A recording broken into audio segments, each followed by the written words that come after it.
traveler. Paimon. Kinich! Fancy meeting you here. We've actually been looking for you. I'll get straight to the point. I hear you accepted a proposal from Elder Trinidad. Oh, the, Turnfire Knight, you mean. You were still his first choice. It's just... Oh, jeez. It's not what it looks like, promise. Chill, it's cool. I only mention it because there's something you should know. And I suspect Elder Trinidad hasn't been completely forthcoming with you. His true intention is to resolve the Mountain King problem once and for all. Once and for all? You mean this'll be the last Turnfire Knight ever? That's right. He wants to use you to send the Mountain King to the Night Kingdom. To the Night Kingdom? You mean... To his death. Whoa, are you serious right now? You shouldn't go blurting out accusations like that. It could get you in trouble. Too blunt? Okay. I'll phrase it more gently. There is potentially a possibility that Elder Trinidad may be hoping that during the course of the ceremony, you kill the Mountain King dead. But that's ridiculous. He told us the Mountain King is a living symbol of your tribe's glory. And that glory comes at a price. Oh, that's right. The Mountain King is a living symbol of our glory, but even this glory comes at a price. Ah, yes, and Nana wasn't the first.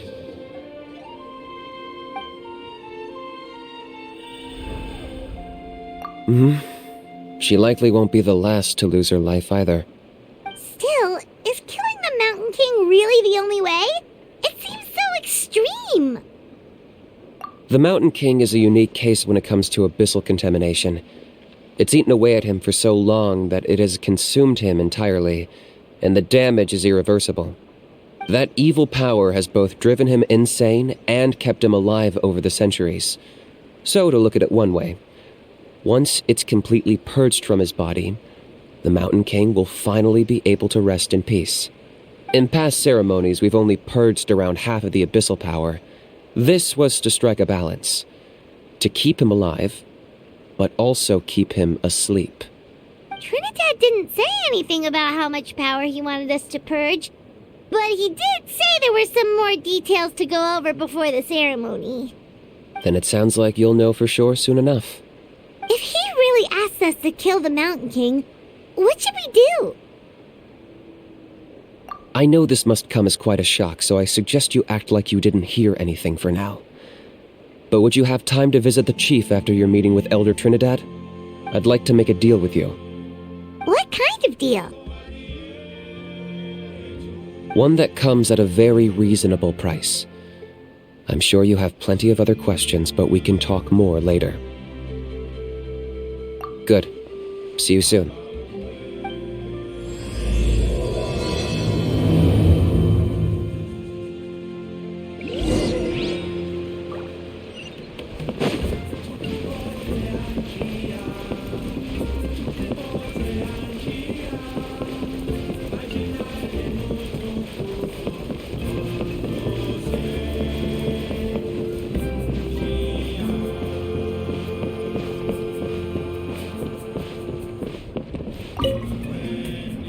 Ah, mighty Outlanders, you have returned.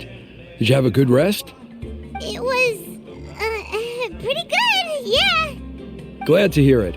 Things are progressing very smoothly on my end. Many of the elders have heard of your heroic deeds, including the chief. They all speak very favorably of you. There are still those who insist that the ceremony should be performed by the bearer of the Malipo name. But they're just stuck in the past. We need to move with the times. Plus, Kinich doesn't want to do it anyway. Exactly. So, now, it's time for us to discuss the finer details of the ceremony.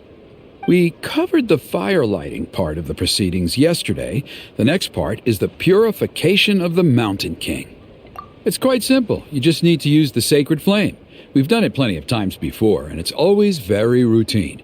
I'm sure you won't have any problems. One point I'd like to stress, though. is that you need to burn away as much of the abyssal energy as you possibly can. The more we dispel, the longer the Mountain King will remain asleep. Asleep, huh? Precisely. In previous years, the Flame Bearer has often been unable to dispel a sufficient amount of abyssal energy. That's the only reason why we have to perform the ceremony on a regular basis. But I understand that you have a lot of experience fighting against the Abyss, and you seemed to wield the sacred flame quite effortlessly yesterday. With your help, I'm optimistic this time we can dispel all the remaining abyssal energy from the Mountain King's body, freeing us from this ever-looming threat for many years to come. Traveler? So this doesn't faze you at all, huh? You clearly have a lot of confidence in yourself. If that's all you really need to know, the ceremony's in 3 days. I'll come and fetch you when we're ready. In the meantime, feel free to take a look around our settlement. It would mean a lot to the elders if you got to know some of our people. And if you wouldn't mind helping them out with a few errands here and there, that would be even better. So now we have extra errands to run? Maybe we should add a little extra to the price. Just a humble suggestion, that's all. It will help you gain the respect of our people, and as a mighty hero, I truly believe that's what you deserve. I'll be sticking around for the next few days, so if you have any questions, you know where to find me. Seems like Kinich was right. We should go meet up with him right away.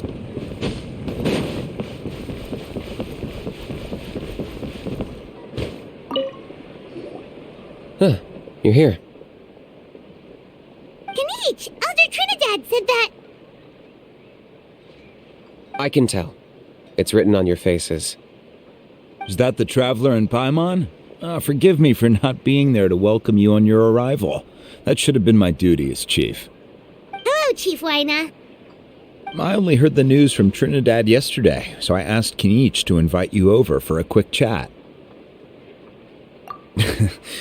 I believe Kinich has already filled you in, so I'll get straight to the point. Firstly, I fully endorse your appointment as flame bearers for the upcoming Turnfire Night. However, I would like to request that you take steps to ensure the Mountain King's safety. Every child of our tribe grows up hearing the tales of our heroes, from Yupanqui the Firebringer to Burkina and the Mountain King who fought against the Abyss. This is our history and our heritage, the source of our pride and the center of our faith. To kill the Mountain King would be to destroy our spirit. I would never be able to face our ancestors in the Night Kingdom. Nana's death was a great tragedy, and I do not blame Trinidad for the actions he has taken. Nevertheless, I cannot allow any harm to come to the Mountain King. The very roots of our identity are at stake. My honored guests, please give this matter your serious consideration. Perhaps there is, but despite all our attempts to contain the situation over the years, we've not found it. Right now, I should like to hear where you stand on this matter. Though I sense that your mind is not yet made up, I'm still comforted by your words. There are 3 days left before the ceremony. I hope they will bring you clarity. So, Kinich, earlier you were saying that... Let's walk and talk. I'll show you around the tribe. That works too. Paimon needs to get some air after this.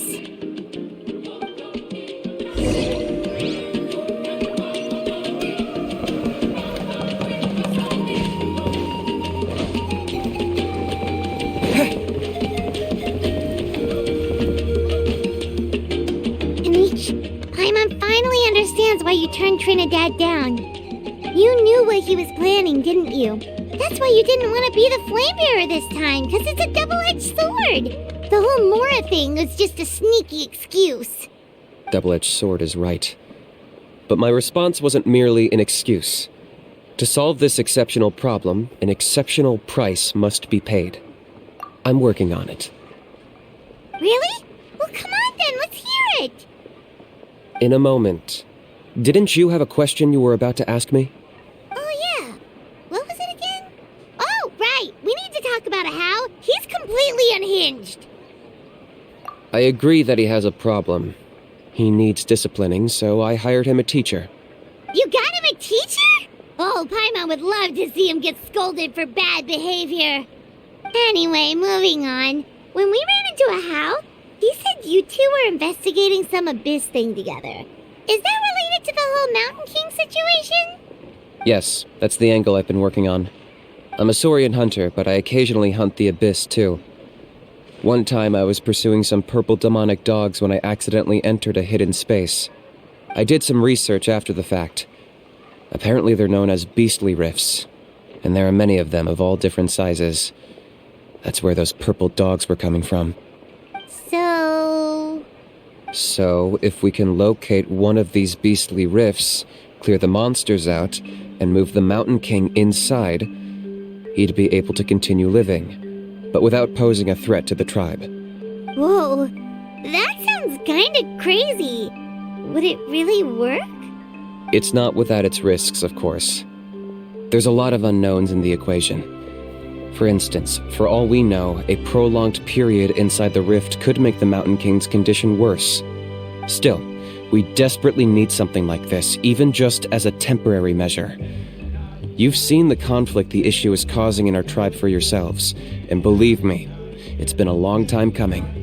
The chief is adamant about keeping the Mountain King alive, whatever happens. Paimon can understand. It's less about the Mountain King and more about preserving your culture and heritage. Yes, but on the flip side, you've got people like Elder Trinidad, who is more concerned about protecting the people he cares about now and into the future. And he has every right to take that view. It's one thing to try and preserve the last remnants of a glorious past, but making your kin pay the price for it? No one can seriously tell them that's a fair trade. You're right. There's no easy answers here. Let's leave that to one side for a moment and assume we go with your plan. How do you actually intend to find one of these beastly rifts? Because at least in our experience, the dogs open the rifts when they want to attack us, not the other way around. I think I know a way. You have any better ideas? Not at the moment, but it just feels like using the power of the Abyss for our own ends isn't gonna end well. After all, the Abyss is what turned the Mountain King into a monster in the first place. People are gonna think you've lost your marbles. If it doesn't end well, then that's the price we pay. Everything in the world comes at a price. Even when Yupanqui, the Firebringer, stole the Turnfire, it cost him dearly. The Mountain King's erratic outbursts have brought tensions within the tribe to a boiling point. Unless this gets resolved quickly, everyone will be stuck in a stalemate. All right, so what's this deal you wanted to make with us? We're hardly experts on exploiting abyssal power. All I need you to do is keep people away from me. I'm getting harassed on a daily basis by people trying to convince me to be the flame bearer. I can't afford to waste all my energy dealing with them. If you help me out, there will be a gift for you in return. Ooh, what kind of gift? Something well worth your while, I'd say. Just keep doing what you've been doing. Integrate yourself with the tribespeople, so everyone comes to terms with the fact that we have a new flame bearer.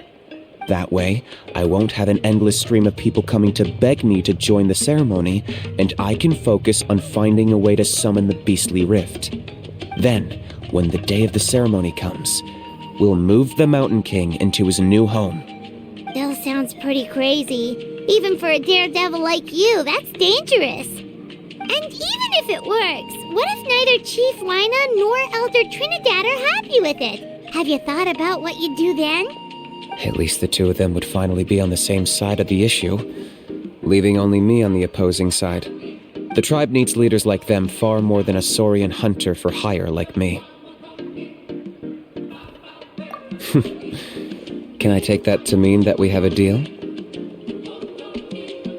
For sure. And who knows, maybe we'll come up with an even better solution to all of this in the next couple of days. Great. Well, for the next couple of days, please spend some time among the tribe and lend a hand wherever you can. I'm sure everyone will be swept off their feet when they meet our new flame bearer. Good luck to us both.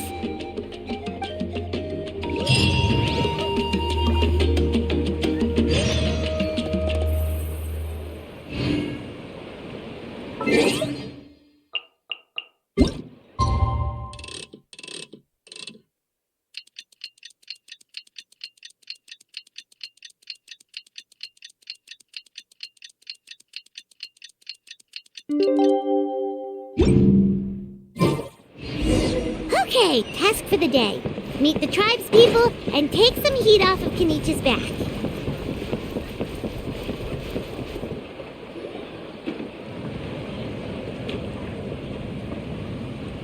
Hoonie, how can you call the Mountain King a monster? Because he hurt a lot of people, and look what happened to Nana. But it wasn't on purpose. The Mountain King is sick, that's all. He's been hurt by the abyss. That's true, but the fact remains that he's now a threat to all of us. How can you be so harsh to someone who's sick? If you don't take back what you just said, I don't know if we can carry on being friends. Toba, Huni, what's wrong? Hoonie's saying nasty things about the Mountain King. It's not right. He's our hero. Once upon a time, maybe, but not anymore. Yesterday, maybe, but not anymore. Toba? Fine. I guess my dad is right. Things change, and you just have to accept it and move forward. As of today, our friendship is over. There's no going back. Oh, come on, cut it out, you two. We have some great news to tell you. The Traveler is gonna be the flame bearer for the next Turnfire night. He's gonna do a beautiful ceremony and cure the Mountain King's illness for good. What? Really? So that's what my dad wanted to talk to you about? To be fair, from what we saw the other day, you are pretty good at climbing cliffs. Probably just as good as Kinich. Wait, speaking of Kinich, where even is that guy? Oh yeah, good question. Is he not coming to the ceremony anymore? We can get him to come, but if he catches you two fighting again, he won't be happy. He'll be sure to give you both a piece of his mind. No, we can't let that happen. I've never even spoken to him before. I can't afford to make such a bad first impression. I didn't mean to argue with Toba. All I said was that the Mountain King has done some pretty bad things. He was the one who turned it into a fight. Yeah, if you weren't friends, there's no way Toba would have come to look for the baby Saurians with you. All right. Well, because it's the Traveler and Paimon and Kinich, I'm sorry, Toba. I'm sorry for all the mean things I said about the Mountain King. Dad just really misses Nana, and I was really upset that she's gone, too. Huh? Oh. I shouldn't have spoken to you the way I did either. It wasn't very nice of me. For the Traveler and Paimon, Kinich, and for Nana. I'm sorry too, Huni. That's more like it. Now you're best friends again. Guess so. Toba, if I ever say something mean about the Mountain King in the future, I'll make sure I say it to someone else, and not you. I'd better go buy some colored cloth for my dad now. He needs it for Turnfire night. Let's play again some other time. See you, Toba. See you, Traveler and Paimon. Okay. I'll head home as well then. See you next time. Okay, take care, you two. Even though they said they're sorry, it looks like their friendship isn't as strong as it was before. Let's just hope we can solve this once and for all. Come on, let's move on.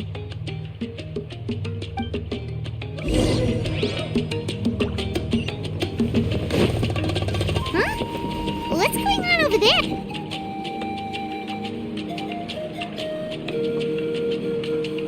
Hey there! What's happening here? A rehearsal for the Turnfire Night dance. Ooh, You don't know it? Ah, I guess you're not from these parts, huh? It's rare to see a new face around the tribe these days. I thought everyone would be keeping away. Why do you say that? Because of the Turnfire Night, of course. The Mountain King could wake up at any time. That's why we're holding an emergency ceremony. This isn't one of those fun and games festivals. For outsiders, it might even be a little dangerous. Well, did you know that the Flame Bearer this time is actually gonna be an outsider? Oh, I did hear about that. It's a first for sure. I would have loved to meet them in person. What? Oh, it's you? Man, oh man. Well, this is a nice surprise. It's funny, I was just thinking that I'll probably miss out on meeting the new Flame Bearer since I'm not taking part this time around. Then suddenly, there you are. Must be my lucky day. You're not taking part in the Turnfire Night? How come? You're not an outsider too, are you? You must be joking. Watch this.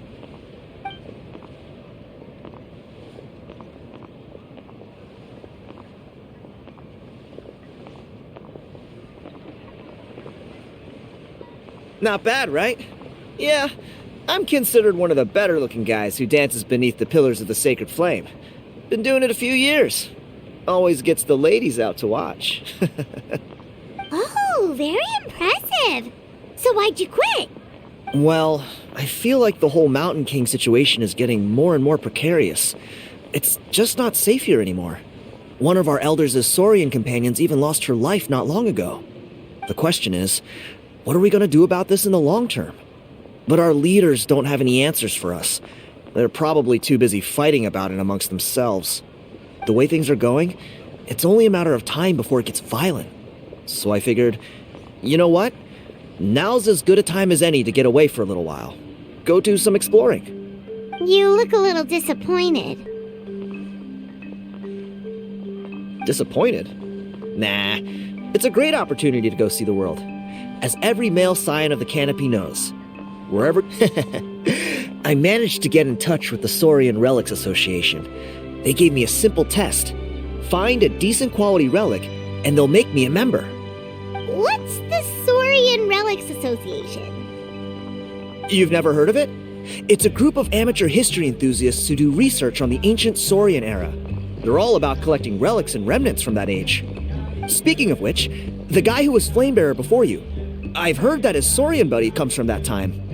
A how? A how's a relic from an ancient Saurian civilization? Oh, yeah, him. So you know those two already, huh? Then, do you know how they met? It was deep inside some mysterious ruin, and they signed a contract there. The association folks say that the kind of contract usually comes with a huge hidden cost. Really? That sounds ominous. Who knows? But if it's true, Kinich can probably handle it. He knows what he's doing with weighing up contracts and costs and stuff. I doubt he'd make a contract that doesn't benefit him. Strangely enough, I actually happened upon a strange mural a while back, and it looked to me like it was depicting a Saurian and a human involved in some kind of Saurian-era contract ritual. Oh, does that count as a relic then? You bet it does. I was all ready to go take a picture of it and use that as my entry ticket to the association. But after all the abyssal activity recently, I heard that area's been overrun by monsters. The best laid plans, huh? I'll just have to wait and see if things improve. Or... you look like you know your way around a fight. I don't suppose there's any chance you'd be able to help? If all you need to get is a picture, that should be pretty achievable, right? The Traveler deals with monsters all the time. It's a piece of cake. Wait, you're seriously gonna help me out? Come on, it's no big deal. Compared to some of the things we've been roped into before, this is nothing. Pyro Archon above, you two have hearts of gold, you know that? You're the kind of people who could dive into the Turnfire deep in the bowels of the Night Kingdom, and it wouldn't burn a single hair off your head. Of course it is. All right, come with me. I'll show you the way.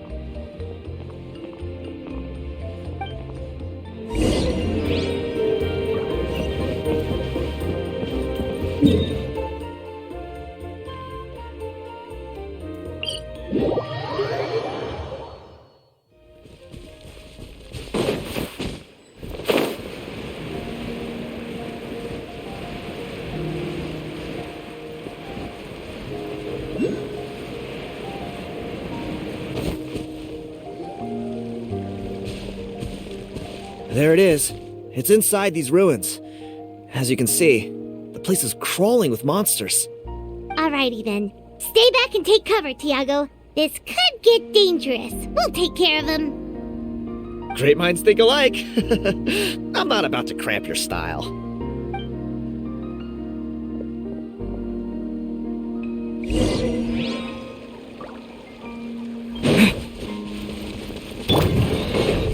Here we go. Oh, it's revealed by Boba. Get them. I summon. Think you can get away? As you wish, main Fräulein. Let's play. No rest.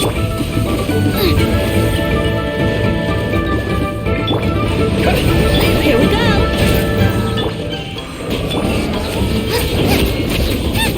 Midnight Phantasm. Water jet! Bombs away! Time for takeoff. Nice and spicy.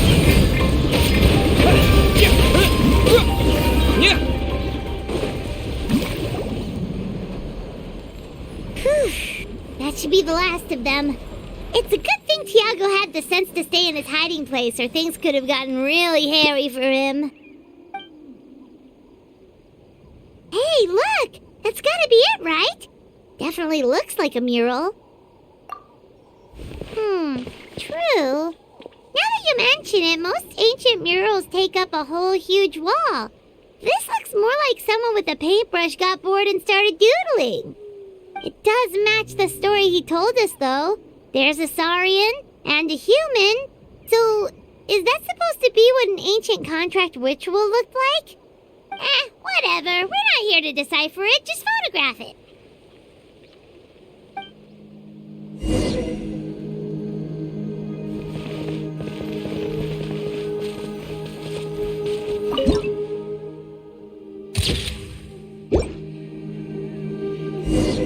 That's a wrap. Let's take it back to Tiago.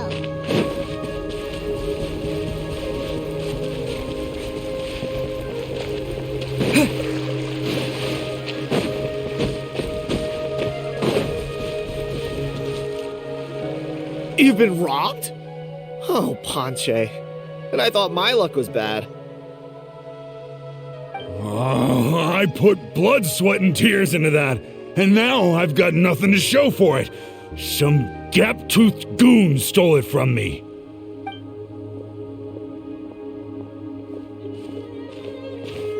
Tiago, is this the picture you were looking for? Let me take a look. Yep, that's the one. Pyro Archon above, you two are superhumans. Hey, Ponche, come and say hi to these guys. They're gonna be the new flame bearers, and they're tough as nails. Wait, are you the Traveler and Paimon? Huh? You already know each other? I don't think so. My nephew Toba's been telling everyone about you. He says you're crazy strong, super friendly, that you helped him out, and that you're gonna be our flame bearers this Turnfire night. Oh, so you're Toba's uncle. Great to meet you, sir. Sounds like we managed to make a bit of a name for ourselves. Toba's not wrong, my friend. These two are honestly some of the nicest, most genuine people I've ever met. Everyone speaks incredibly highly of them. Seriously. If you're comfortable telling them about what happened, I guarantee you they'll sort it out in no time. Really? All I want is to get the fruits of my labor back. Allow me to explain. Ponche is a well-known scholar within our tribe, author of the widely acclaimed book, Yupanqui's Turnfire. Unfortunately, the book was stolen by a treasure hoarder a few hours ago. I spent years of my life researching that book. I visited every last ruin, interviewed every descendant of every hero in our history. On the word Malipo alone, I covered at least 5 different interpretations of the meaning based on accounts from different villages. It was an unparalleled masterpiece. And now it's all gone. That little goon ambushed me during my morning walk. He snatched all of my belongings, including my entire manuscript. That book was everything to him. It's like they robbed him of his soul when they took it. Look at him. Lost and listless. He's a shell of the man he was. Dear honored guests of our clan, I am but a helpless old student. If only for Toba and Tiago's sake, please help me, I beg of you. See what I mean, Ponche? Now you've run into these two, your luck's about to change, big time. I don't know if he's still there, but come on, I'll take you.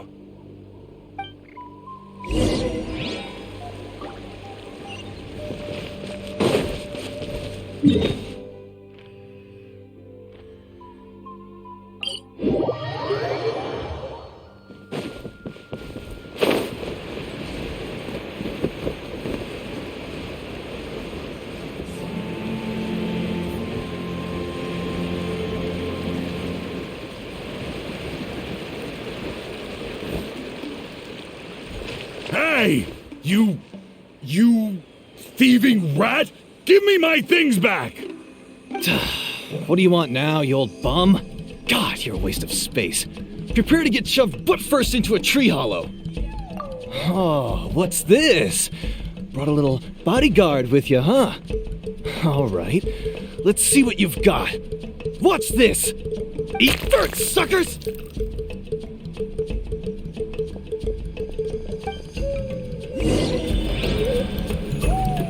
Hey, he's trying to get away! You good? Let's chase him down!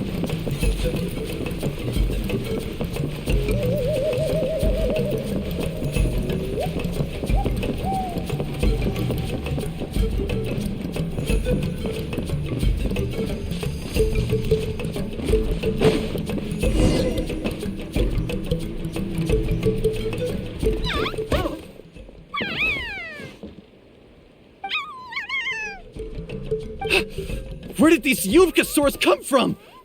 Get away from me, you monsters! Oh, the baby saurians are blocking his path! Stop, please! By all the warriors, heroes, gods, and kings, I can't run any longer! Please, I don't have your stuff anymore. Have mercy! Oh yeah? Well, where is it then? I threw it away! You threw it away? The old bum's bag didn't have a single mora in it! Just a tatty old book, worn out pens, and some old rags. All that time lying in wait was for nothing. I was so mad I just threw all of it away. Is that really the truth? Okay then, where did you throw it away? The same place you found me. Look, I swear on the Pyro Archon it's the truth. May all my worldly possessions be turned to ash by Turnfire if I'm lying. Okay, that's a pretty strong oath. What do we do now? It sounds like he's telling the truth. Right, let's hope nobody gets to the book before we do. We'll never get it back then.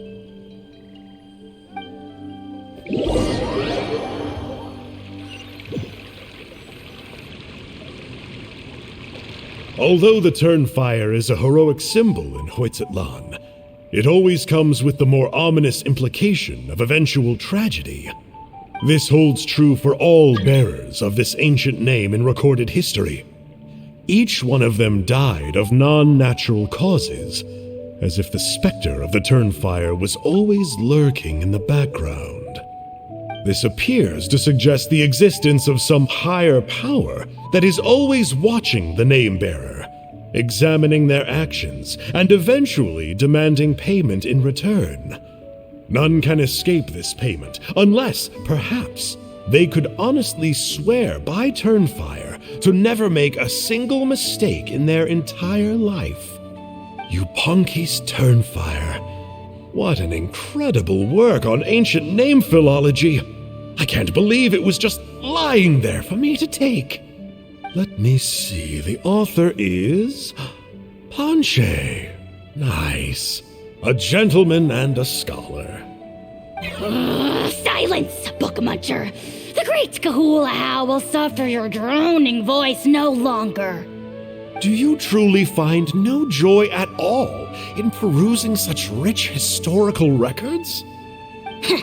Joy? What joy is there in this pointless drivel?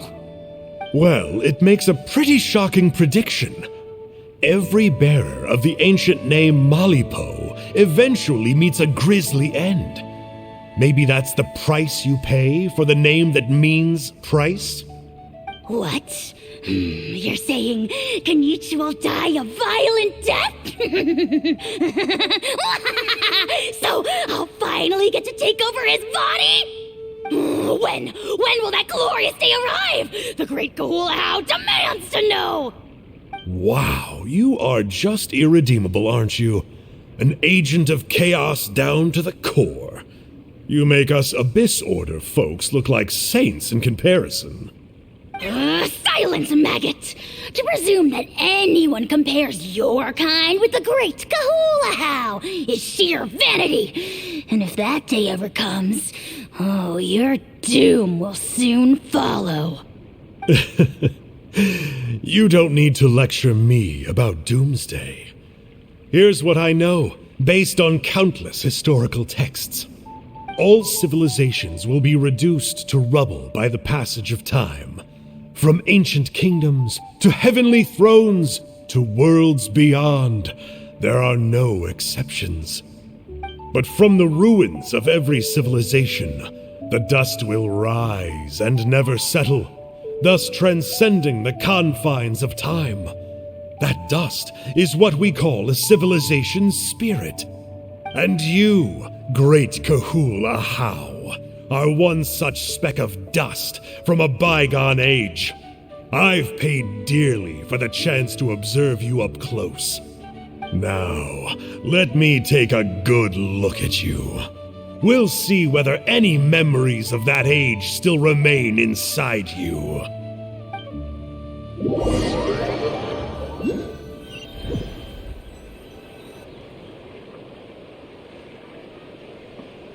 We're so sorry, Mr. Ponche, but we couldn't find your manuscript anywhere. Does that mean all of my hard work was for nothing? You gotta stay positive, Ponche. You might have lost the book, but the brains behind it are still intact. Surely you remember the main points at least? The whole reason I worked so hard to get it finished before the Turnfire night is because I hoped that maybe it might help us find a way through these trying times.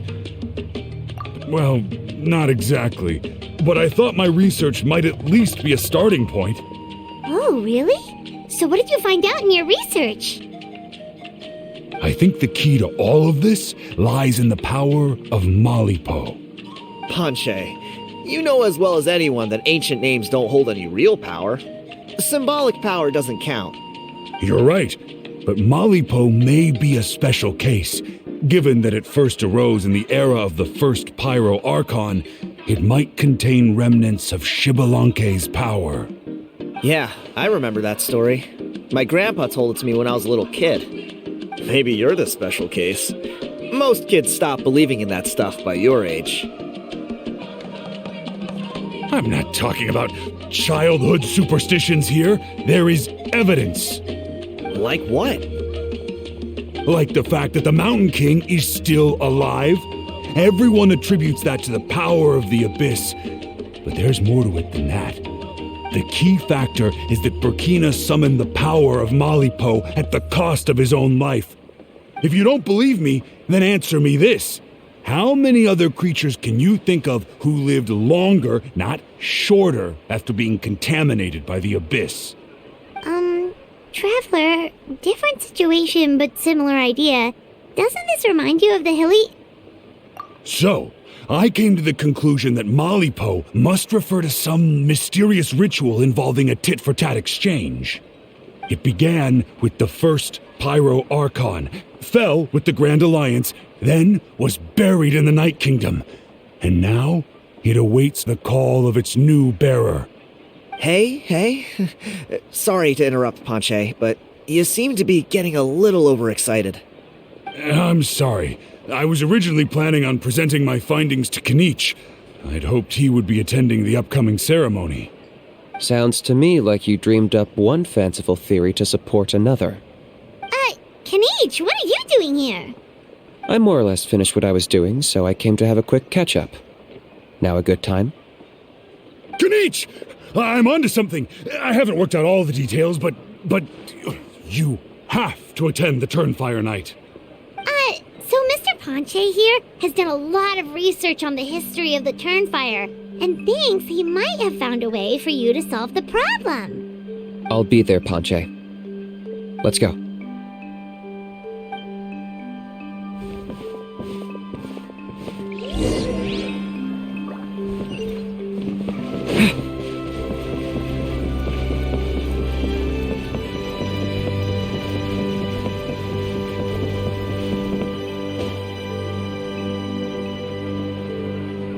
Here will do. Yeah. I'd like your help giving it a trial run tomorrow. If that works, we have our plan come Turnfire Night. Sounds like you're not considering Ponche's idea. You heard him. He hasn't worked out the details yet. We need a more practical solution with concrete steps to follow. Yet? Are you saying you think he might actually be onto something?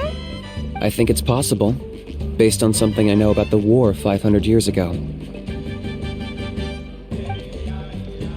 Burkina didn't fall to the abyss. He was killed by the Mountain King in an episode of madness. In his final moments, Burkina made the fateful decision to not fight back, and instead pass his blood and power on to the Mountain King. Maybe he thought the Mountain King was stronger than him and more valuable to the tribe. Or maybe it was just out of loyalty to his friend. Either way, I can believe the Turnfire was involved. Whether you think his sacrifice triggered it, or his fate was sealed from the moment he took the Malipo name, it makes sense to me. How can you drop these truth bombs with such a straight face? This is what I've gleaned from my many interactions with the Mountain King. His mind is so disordered. It took some time to piece it all together. The story Elder Trinidad told you was the more palatable version of events. The truth is even darker. The Mountain King's mind isn't just disordered. He is suffering and feels great shame. I believe he wants to be put out of his misery. What? Then what should we do? Should we grant him his wish? Of course not. We should help him move to a new home. It's the only practical solution. The Mountain King is a hero to my tribe. An object of worship, even. Ending his life would be like desecrating a statue. Still, he's been the cause of multiple disasters, and we can't afford to have any more. Ugh. Practical solutions hurt Paimon's brain. Can we follow our hearts next time? Then let's break for the day. I've already found a suitable venue for tomorrow.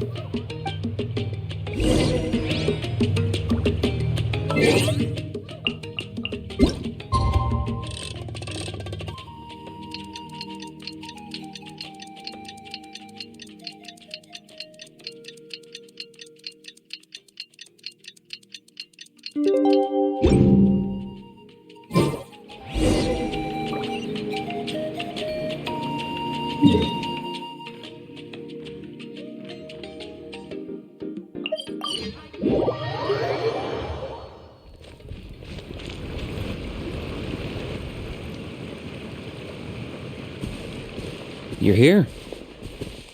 Very punctual. Whoa! So, the gruesome twosome come crawling back. Here to make amends after the gross irreverence you displayed last time? Very well. The almighty Dragon Lord Kahula shall grant you the audience that you seek. Now pucker up and kiss our feet. Kinich, didn't you say you found him a teacher? He's just as out of control as ever! Hey! No one gets to discipline the almighty Dragon Lord Kahula. No one! Maybe because I've never had a gentle-natured companion like Paimon to compare against. Is that a compliment? Yeah, I see what I'm missing out on now. And it's a lot. Kinich! Ugh! We could drown this measly flying ant in one droplet of spit! How dare you compare her to the almighty Dragon Lord Kahula How! Oh, just wait till I possess your dead body! I will commit heinous atrocities! Tear down your legacy! Destroy your reputation! Wreak havoc on your... Ugh!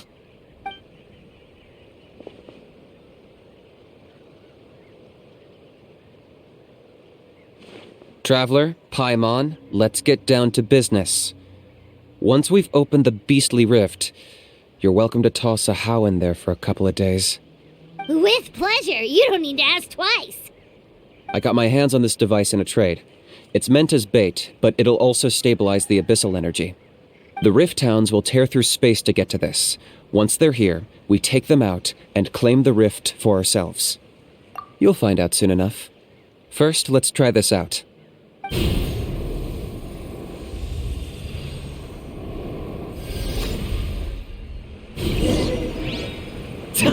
They'll tear you to pieces given half the chance, so be careful. Like really acid, right, Pip? Water jet! Midnight Phantasmagoria.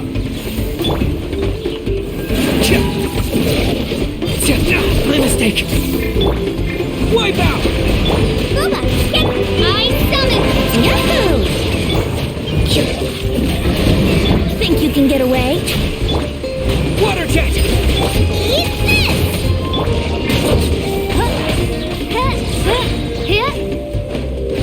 Shadow Raven, let night fall! No rest for the wicked.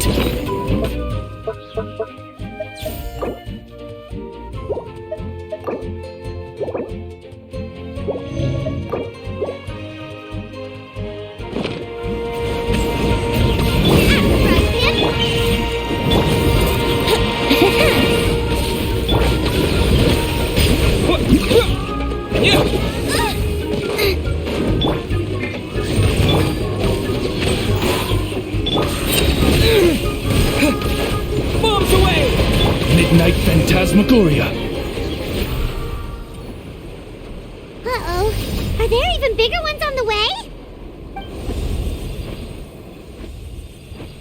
You see, Kinich?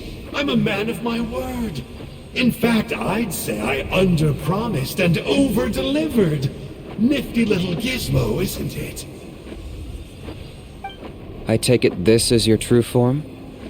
Now that our deal is complete, it's time to start the next phase of our relationship. I made a promise to the great Kahula How, and now I'm here to seize your body for his use. Cliché, I know. The hero's trusted partner sells him out to the abyss in a shocking act of betrayal.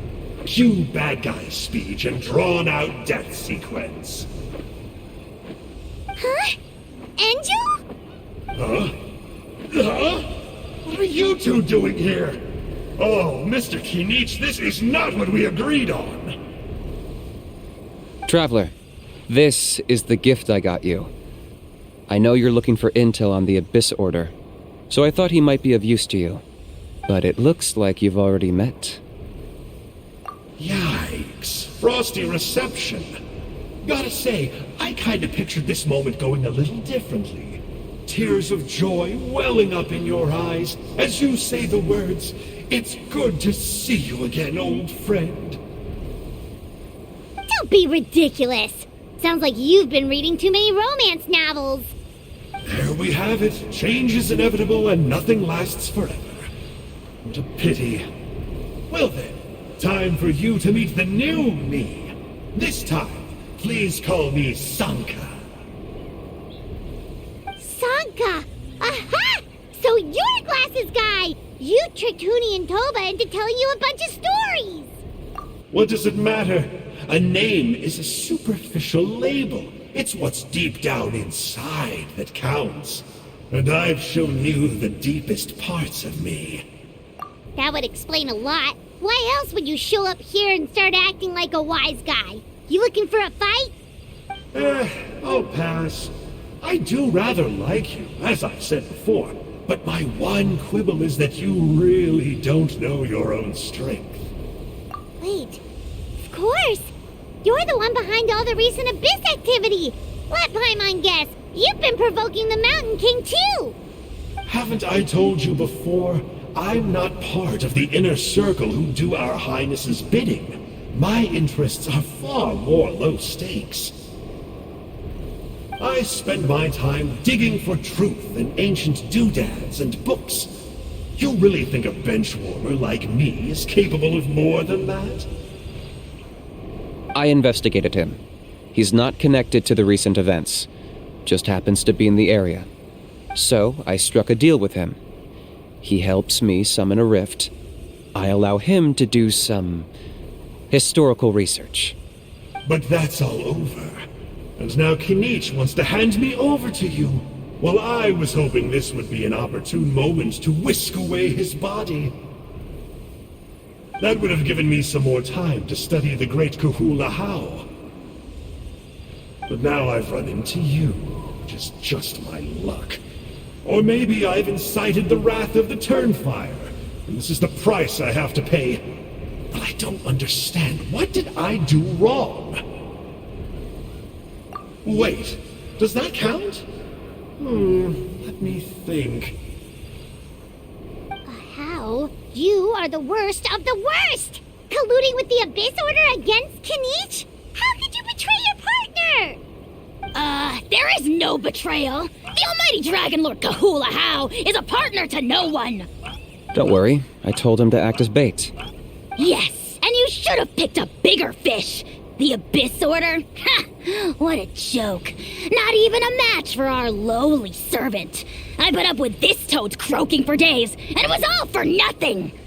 It looks like your disciplinary measures have been less than effective, Mr. Enjo. What did you expect? Behavioral rehab isn't really our thing. Otherwise, we might as well change our name from the Abyss Order to the Abyss Boarding School. The abysmal disorder would suit you better. Kinich! Dispose of him! He is of no further use to us! Traveler?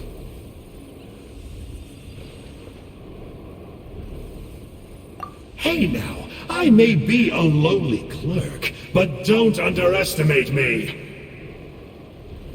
I could never beat you in a straight-up fight, but when it comes to running away, I won't lose to anyone. Do me a favor and remember how fast I disappear. Maybe then you'll show me a little respect next time. Darn! He got away again! Couldn't you have stopped him? It's alright. He's not worth our time and energy. Besides, it seems like he's in debt to a lot of people. I'm sure they'll keep him busy. If you say so. Still, Paimon's kinda surprised that you actually struck a deal with someone from the Abyss Order. To borrow that guy's words, names are superficial labels. Whether you call it the Abyss Order or anything else, it's a broad generalization at best. Think of it like apples that have fallen from a tree. If you tasted each one, you'd find that they're all at different stages of ripening. Even the unripe fruit blown off its branch before it's fully grown can still be brewed into a fine wine. Everything has its use. Huh. Well, in that specific sense, maybe Enjo's not such a bad apple. Not rotten to the core, at least. Of course! Only the almighty Dragon Lord, Kahula How, is rotten to the core and evil beyond redemption. Ugh. So what exactly are you anyway? You're definitely the evilest little thing Paimon's ever met. Don't worry, he can't hurt a fly. You could say that. Paimon heard that those kinds of contracts might come with a terrible cost attached. Is that true? Such as a how watching me like a ravenous vulture? Vulture? Vulture? We are the Dragon Supreme, sovereign ruler of the Nation of Flame. Let's pick this up another time. It's getting kinda late. You should go back and get some rest. Big day ahead. Tomorrow's Turnfire Night. Time to light the sacred flame and burn away the filth for a legendary 500-year-old warrior. Oh, yeah. Hearing you lay it out like that is making Paimon a little nervous. For all the work we've put in, it all comes down to tomorrow night. We have to make sure we solve this problem once and for all. Then it can't hurt to say this one more time. Good luck to us both. See you tomorrow.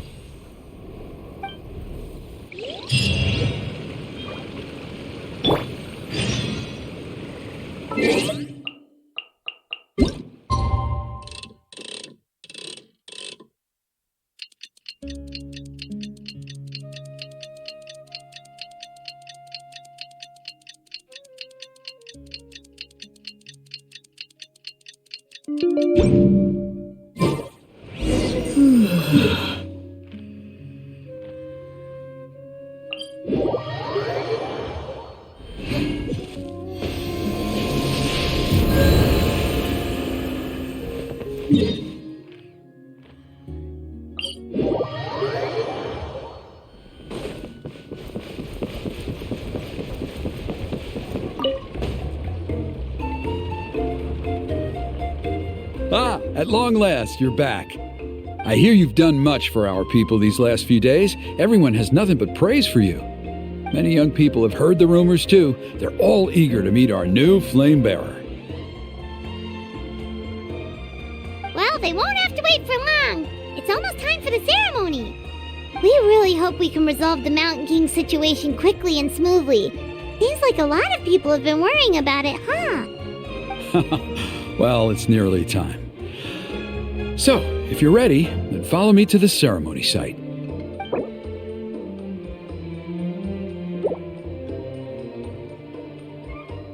Off we go!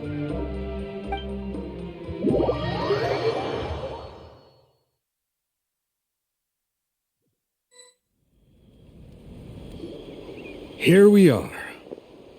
Our honored guests have arrived. I have heard much about your fine work over the past few days. I hope you'll allow us to thank you properly after tonight's ceremony. Don't worry about it. Getting this huge venue ready must have been a huge task. No need to make extra work for yourselves on our account.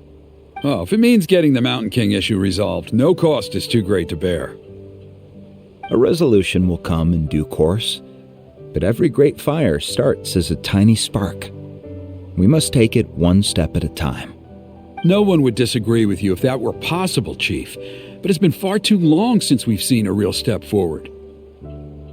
Look around you. Can't you see how our numbers have dwindled since the last Turnfire Night? The ceremony was arranged on short notice. Many are away from home and could not make it back in time. That may be so, but still. Good evening, Traveler in Paimon. Kinich! Not a moment too soon. Chief Wayna, Elder Trinidad, could you give us a minute? I'd like to give the Traveler a few pointers as the previous flame bearer. Very well, but make it quick. Let me know when you're done and we will begin the ceremony. Let's step to the side. Has anyone gone over the key steps of the ceremony with you yet? Yeah, Elder Trinidad did, but, Paimon seems to have forgotten them. What a surprise! The flying ant has an ant-sized brain. If you don't want your tongue to be burned off by the sacred flame tonight, I suggest you stay quiet. See those sacred flame pillars? Once you've lit the fire, go light each one up in turn. Once that's done, head down into the cave where the Mountain King slumbers, light the braziers along the way, then bring the flame to the final altar. Then the ceremony is complete. That sounds simple enough. The process isn't complicated, but remember, you mustn't turn back at any point. If you miss a pillar, you can't light the next one, then come back to it. You have to keep moving forward, or it's seen as disrespecting our ancestors. If that happens, you won't receive the blessing of the Turnfire, and you'll have to start over. I made you a diagram that summarizes the steps. Take a look.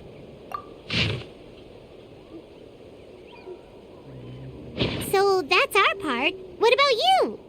I'll be with you the whole way, and once you've lit the altar, I'll start summoning the rift. You can leave that side of things to me. Just focus on your part. Okay, We'll try to remember all that and get it right the first time. Ready when you are. But I think I saw Huni and the others just now. Maybe you should say hi before you start. Might make you less nervous. Just tell the chief when you're ready.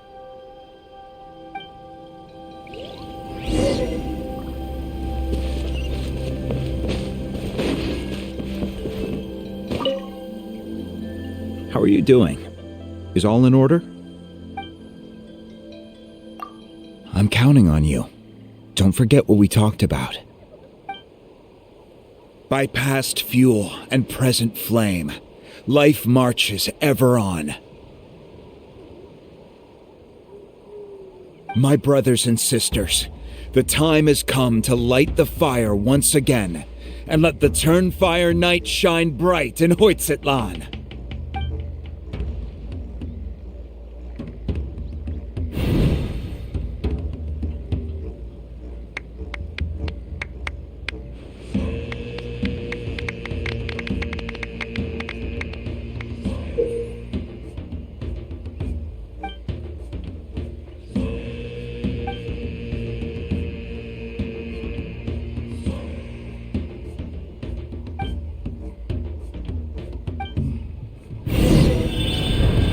Go get the sacred flame.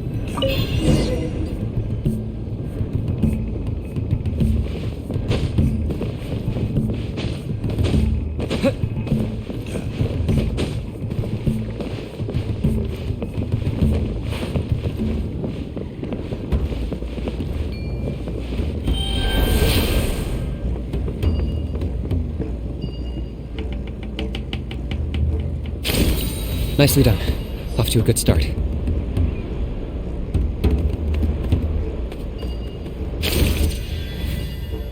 Great stuff.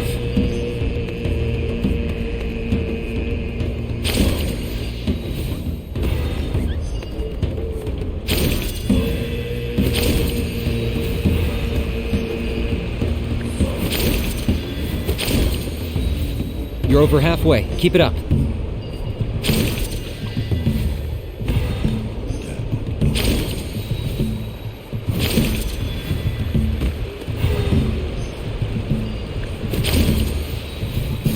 Impressive. Just one more to go. Come on, one last push. The final sacred flame pillar is up ahead.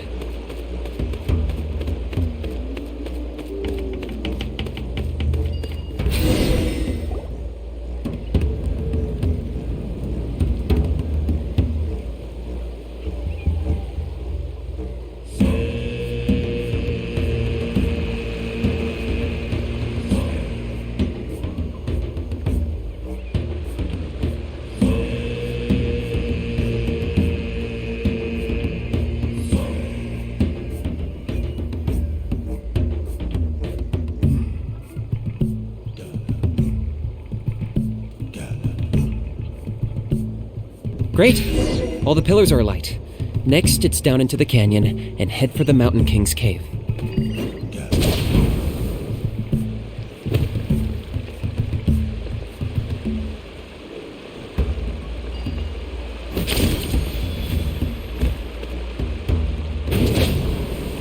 Almost there. The cave is just up ahead.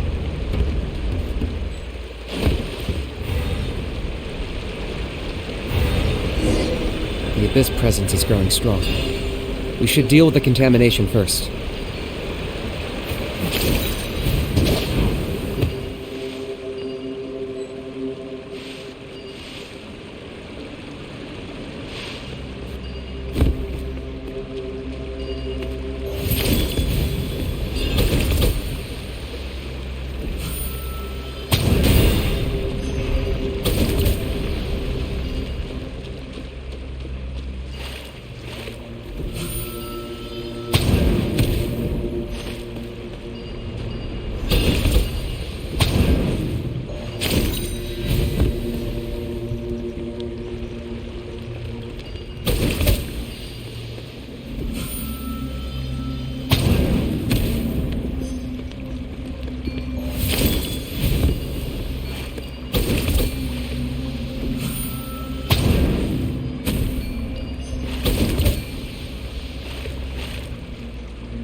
There's the altar of the sacred flame.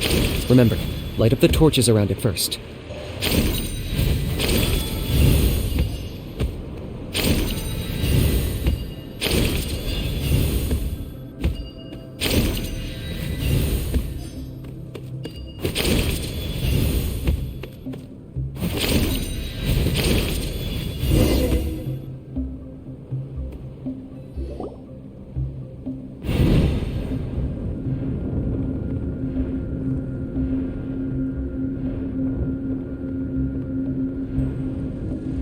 Woohoo! We've lit up the final altar!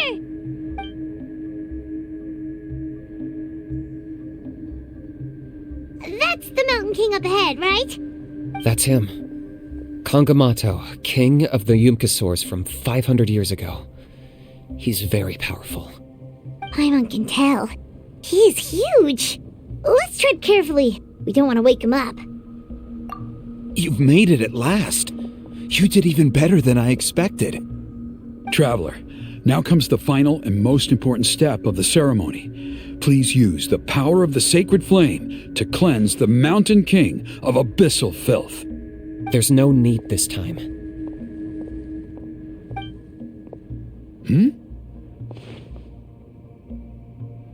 Such strong abyssal power. What is that thing? Kinich, what is the meaning of this?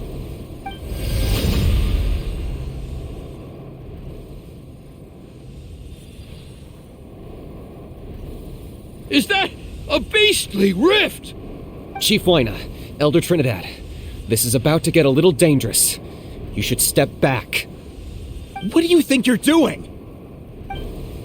Solving the Mountain King issue. You mean by having him torn to pieces by rift hounds? No, stop! We can't let that happen! Foolish Locust! Can't you see?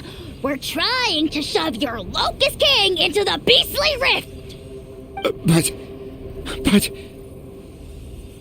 I'm sorry, Chief Wyna and Elder Trinidad. This is the only way. Can you promise me that no harm will come to the Mountain King? I can't guarantee it, but I'm fairly confident. Traveler, this is not what we agreed on. You must cleanse the Mountain King of every last trace of abyssal contamination. Okay, I see what this is. You've been in cahoots this whole time!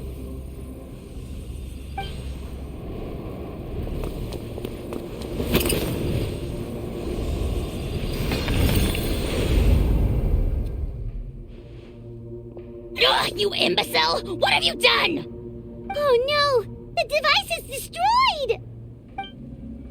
You forced my hand. I had no choice. Elder Trinidad! What are you doing?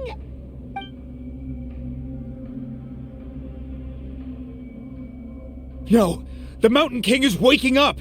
He will cause even more casualties! Everyone, out! Now!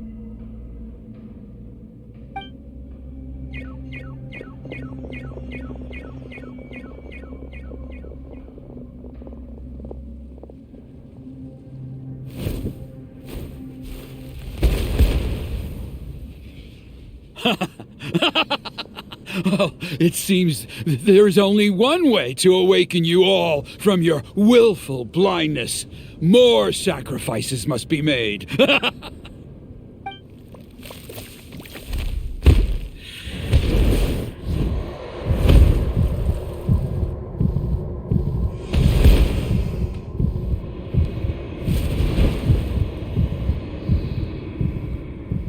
Take me, O Mountain King! Take me as your next sacrifice!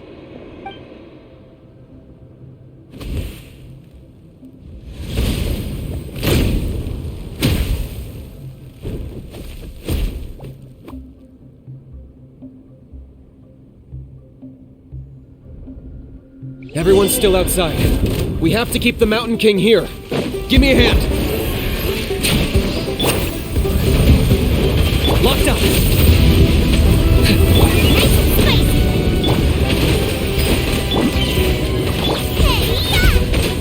Wings of darkness! Come, sever night from day! Okay, watch out for the fruits he's spitting out. I can use those against him. Yeah, that's it!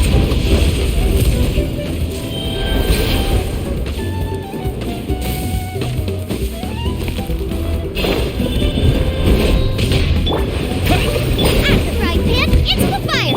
Oh, it's ripping. Let's play! Targeted.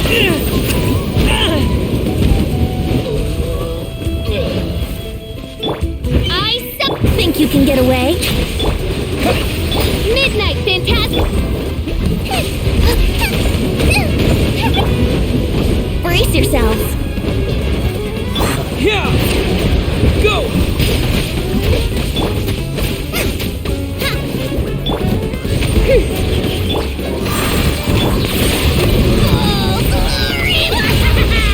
Time for takeoff. None can compare.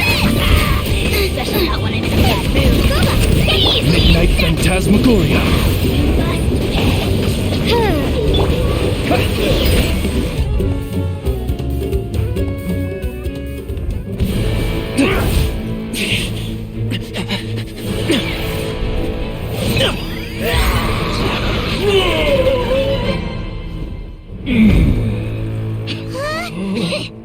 What do we do? We can't open the rift!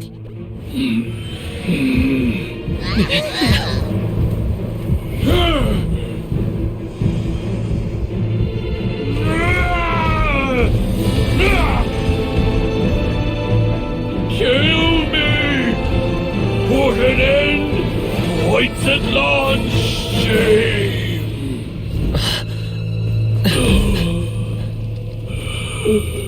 By past fuel and present flame, life marches ever on. Oh, Burkina, I must atone.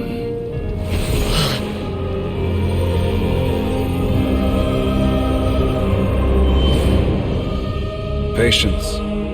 We will answer to the fire for all our deeds. Even if one day I fall behind, never look back. Keep moving forward, as we are now.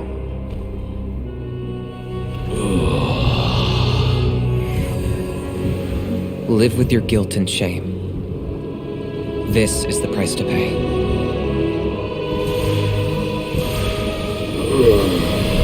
Heir to the Turnfire, please use my ruined vessel to train the heroes of the future.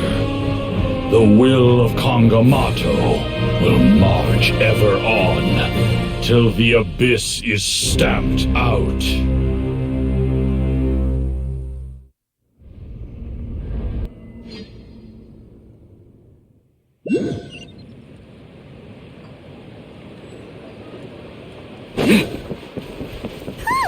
Pretty eventful day yesterday, huh?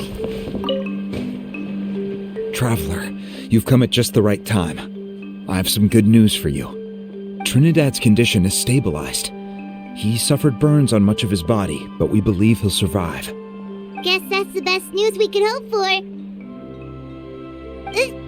Paimon has to ask, is everyone in your tribe such a risk-taker? First Kinich, then Elder Trinidad? Is this the scions of the Canopy's adventurous spirit in action? We're simply not afraid to charge ahead into the unknown. He's fine. Don't worry.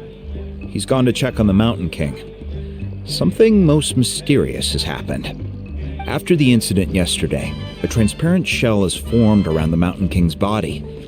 We don't understand the mechanism behind it, but the shell appears to insulate him against the influence of abyssal power.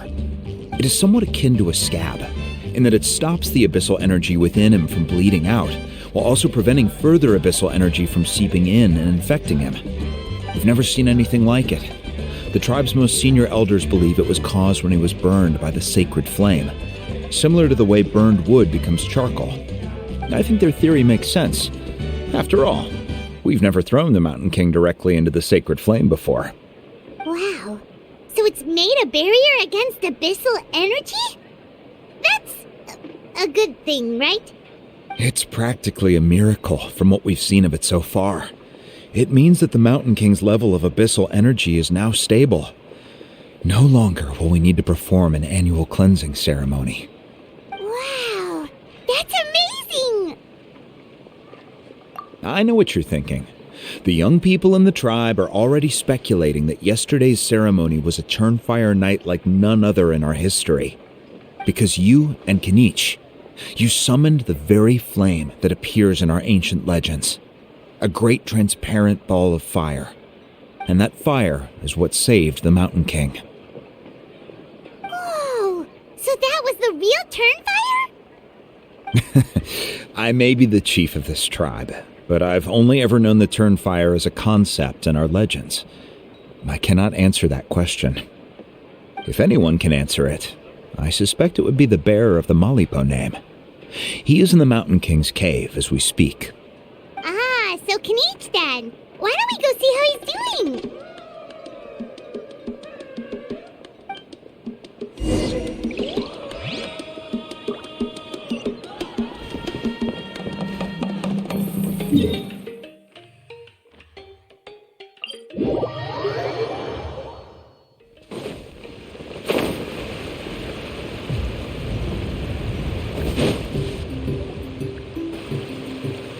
Hey, Kinich! Hey yourselves. You two doing okay after yesterday? We were gonna ask you the same question. You scared Paimon half to death when you rushed into the fire. Sorry, I couldn't just stand and watch the Mountain King get burned alive. So you thought you'd try and extinguish the sacred flame with Dendro? Or is that an attempt to make the almighty Dragon Lord Kahulahow die of laughter? The sacred flame only possesses a fraction of the Pyro Archon's power. It's not as if I was fighting the Pyro Archon herself. Kinich, when you went into the flames, were you intending to, Intending to what?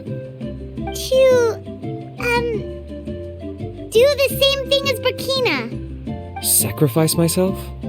Of course not. My focus was on keeping the Mountain King alive, not on what it would cost. But now I'm curious. What made you think I was going to sacrifice myself? Well, because everyone's saying the Turnfire is what saved the king last night. And Ponche's theory was that summoning the Turnfire is a tit-for-tat exchange, right? So, Paimon thought you decided to pay for it with your life. So you've heard that rumor too. I'm afraid I can't say for sure. What happened yesterday was a first for me too. Well, even if you don't know, there's probably no one in the world who does. What I would say is, if that really was the power of the Turnfire, I'd sooner believe that the Mountain King summoned it himself. The Mountain King? Then, what price did he pay? The core meaning of price is not atonement or compensation, but what you're willing to give up in order to obtain what you want. It's easy to die for your sins. Much harder to live with the guilt and keep on going. In the end, the Mountain King chose the latter option. For Burkina and for the tribe. That's the price he paid. Alright, so how is the Mountain King doing now? Health-wise, there's nothing to worry about. He'll enter a fighting stance whenever we set foot in his territory. But his attacks are gentler now and not as crazed as before. Like he said yesterday, he just intends to be a sparring partner for people to practice with. Yeah, I tried communicating with him again, but he didn't respond. We dare say that Locust King has well and truly lost its mind. The lights are on, but nobody is home. Its body remains fighting fit thanks to the perverse power of the Abyss, but time has been less kind to its soul. It was ground to a pulp long ago. But we saw him come back to his senses yesterday. That was merely one last burst of brain activity before it croaked. As you humans would say, it went out with a bang. Oh, come on! Stop being such a doomer. Paimon bets the Mountain King has finally let go of the tragedies of the past now, and is focusing on moving forward. That's why he doesn't have time to chat with us. He's too busy thinking about the future. Well, at least it means my fellow tribespeople can move forward now, too. Thank you for your help, Traveler. Yeah, that's right. You caught Enjo for us, remember? But he ended up being completely useless. It's not a fair trade if you lost out. That's on him. It's not your fault he's useless. Besides, we're friends now. You don't know us anything. Friends? But your friendship is an even more valuable gift. I can't in good conscience accept it for free. So promise me, if you need anything in the future, you'll come to me. For you, I'll do anything.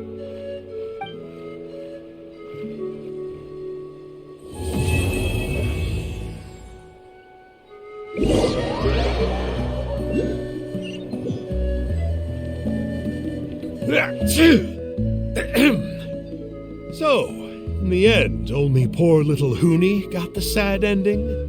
Yeah, everyone's happy except me. First Nana, then my dad. Why does everyone in my family have to suffer? Pony, it'll be okay. Your dad will get better soon. Toba, you're my friend, so I shouldn't say this to your face. But it was all the Mountain King's fault. Huh? Now hold your horses, kiddo. If you promise not to fight, Uncle Sanka will tell you a story. Okay, before you roll your eyes out of your skull, I promise you can trust me. I almost got my eyebrows burned off by the turnfire after last time. That's why I came back, to make it up to you. All right, I'll just get to the point. Do you know what Uncle Sanka loves the most about your people? What? Your extreme sports. Huh? On my first day here, I got hit by someone falling out of the sky. I believe you call it bungee jumping? It's a dangerous sport, to be sure, but the courage it took to make the jump impressed the heck out of me. So, I introduced myself to the jumper, we made friends, and I even helped treat her wounds. Oh, such a nice friend. Of course. Anyway, the good times didn't last, because I got captured by a powerful foe, so we had to part ways for a while. In the hands of the enemy, I was scorned, scolded, and nearly given away as a gift. Oh, it was so humiliating. A horrible experience to look back on. Why does Uncle Sanka always have to suffer, I thought.